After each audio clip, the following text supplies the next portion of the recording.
বনাই যে এই বাজাৰত বিক্ৰী কৰে। নমস্কাৰ বন্ধু বান্ধৱীসকল, আপোনালোক সকলোকে মোৰ ইউটিউব চেনেললৈ পুনৰবাৰ স্বাগতম জনাইছোঁ। আহকচোন ভিডিঅ'টো আৰম্ভ কৰোঁ।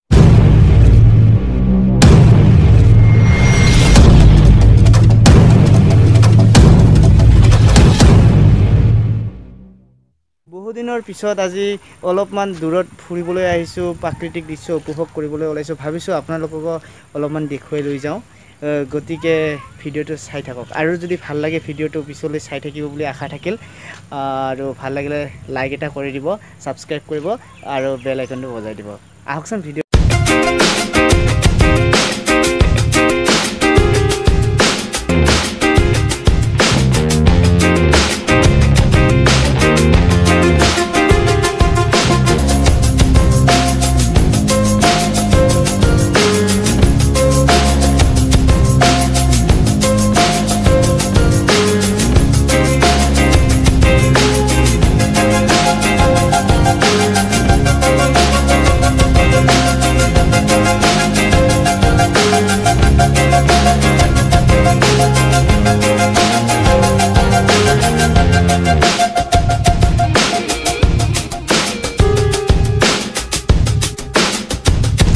এইটো কি পাত জানে নেকি আপোনালোকে?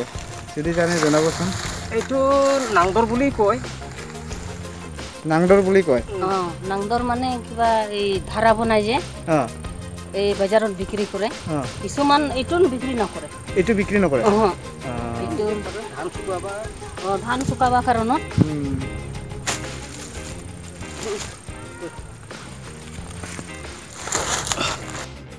বন্ধুসকল, আজি এই যে পাতি বনাই যে আমি যে পাতিত যে শু বা বহু বিচনাৰ ওপৰত যে পাতি পাৰি লওঁ, সেই পাতিৰ কেঁচা গছ আপোনালোকে দেখিছেনে নাই নাজানো, কিন্তু এই দাদাহঁতে কাটি আছে, তাকে মই দেখা পাই অলপ খুছোঁ। যদি চিনি পায় তেনেহ'লে জনাব, আৰু কি কয় আপোনালোকৰ ফালে সেইটো জনাব। গছটোৰ নাম এয়া হৈছে এইডোখৰ গছ, এনেকুৱা হয় গছটো। এই বাইদেউ আৰু দাদাই কাটি আছিলে, মই দেখা পাই আহিলোঁ। যদি ভাল লাগে তেনেহ'লে লাইক কৰিব, শ্বেয়াৰ কৰিব। আৰু এই গছটোৰ নাম কি, একচুৱেলি পাতি বনাই বুলি কৈছে, কিন্তু কি গছ অসমীয়াত কি কয় আপোনালোকে জনাবলৈ নাপাহৰিব কমেণ্ট।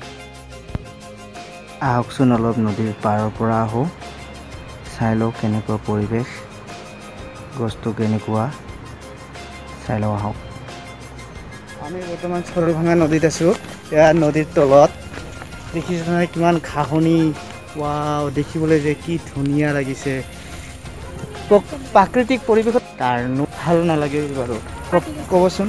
এইফালে এই যে পাতি বনোৱা গছ আছে, তাকে দেখুৱাবলৈ মই আহিছোঁ। এয়া চৰলভাঙা নদীৰ তলত দৃশ্য, মই আপোনালোকক দেখুৱাবলৈ চেষ্টা কৰিম। এইজোপাই হৈছে পাতি বনোৱা গছ, এই দাদা আৰু বাইদেউ কোৱা মতে। এইফালে বহুত আছে পাতি বনোৱা গছৰ, মানে নদীৰ কাষত হয়তো।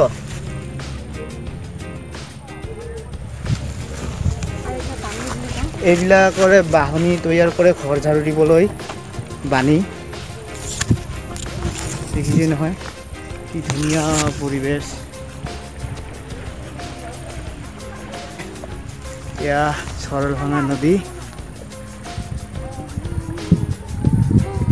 আমি চৰলভাঙা নদীত আছোঁ। এয়া দেখিছে চৰলভাঙা নদী। এয়া পাতি বনোৱা গছ, এয়া পাতি বনোৱা গছ দেখিছে নহয়। ইয়াতে সৰু সৰু ল'ৰা ছোৱালীবিলাক গা ধুই আছে, দেখিছে। ইয়াতে গা ধুইছে, ল'ৰাৰে আনন্দ। গা ধুইছে নেকি? গা ধুইছে না? গা ধুইছে, গৰমৰ আনন্দ লৈছে নদীত। ৱাও,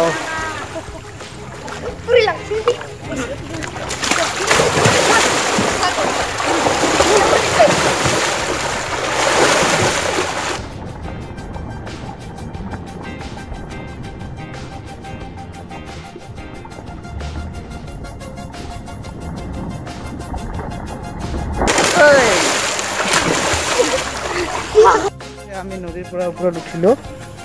এতিয়া ঘৰলৈ যাম আৰু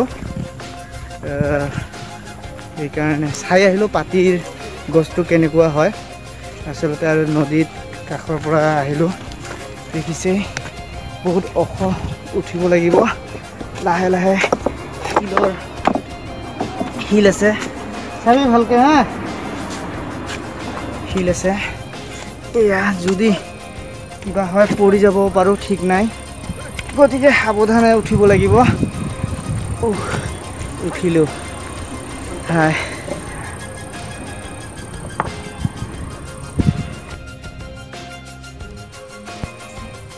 যে জংঘল নিচিনা ঘাঁহনিবিলাক দেখিছে তাতে আছিলে গছবোৰ পাতি বনোৱা গছবোৰ ইয়াতে গা ধুই চাব পাৰিলে এবাৰ ভাল আছিল পিছত আহিলে গা ধুব লাগিব এইখিনিত পিকনিক খাবৰ কাৰণে কিন্তু খুবেই ভাল ঠাই আৰু শীতকালৰ কথাই বেলেগ মজা লাগিব আৰু বাইদেউ ঘৰমুৱা হৈছে বান্ধিছে ঘৰত ব্যৱহাৰ কৰিব না এইবিলাক পাতি ঠিক আছে ক'ত ঘৰ আপোনালোকৰ হৰিণাগুৰি চিম্বৰগাঁও ঠিক আছে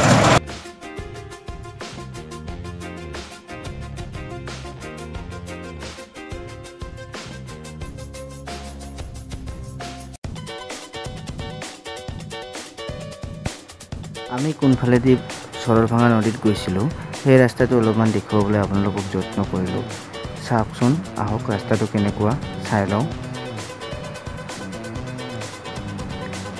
বহুত ভাল লাগে গছ গছনিবোৰ যেতিয়া এনেকৈ থাকে কিন্তু বৰ্তমান দিনত আৰু গছ গছনি ক'ত পাব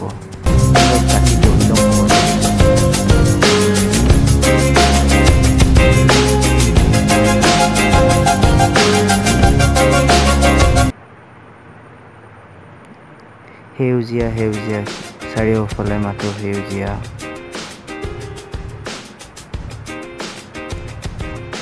এয়া চিম্বৰগাঁও সোঁফালেৰে গ'লে আপোনালোকে 31 নং ৰাষ্ট্ৰীয় ঘাইপথ পাব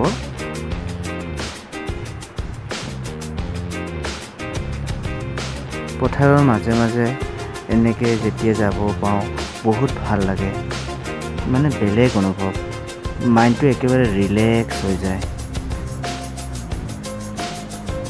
আপোনালোকক কেনেকৈ বুজাম এনেকুৱা ৰাস্তা যেতিয়া যাবলৈ পাওঁ মোৰ কিন্তু বহুত ভাল লাগে আপোনালোকৰ কেনে লাগে ক'বচোন এনেকুৱা ৰাস্তাত গৈ দেখিছে নহয় ৰাস্তাটো একেবাৰে খালী অকল সেউজীয়া দেখা পাব আপোনালোকে পালোহি চৰলভাঙা নদী